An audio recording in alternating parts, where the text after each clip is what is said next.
बिस्मिल्लाहिर्रहमानिर्रहीम अस्सलाम वालेकुम। आज हम मुर्गी की जो कलेजी और बोट होती है वो बनाएंगे। उसके लिए हमने बोटों को फ्राई किया।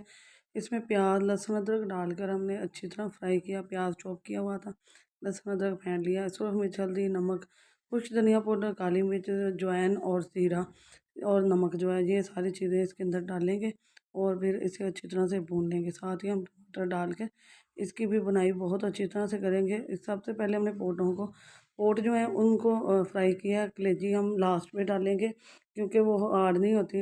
यहाँ हमने कलेजी डाल ली है भूनते हुए और दही भी डाला और इसकी अच्छी से बुनाई की और यहाँ फाइनल हमारा तैयार हो गया। गार्निश के लिए सबक मिर्च अदरक और धनिया डाला और ज़बरदस्त सा हमने इसको तैयार कर लिया। 5 मिनट के लिए दम दिया और फाइनल लुक देख लें जितनी ज़बरदस्त और मज़ेदार और जमी बनी है।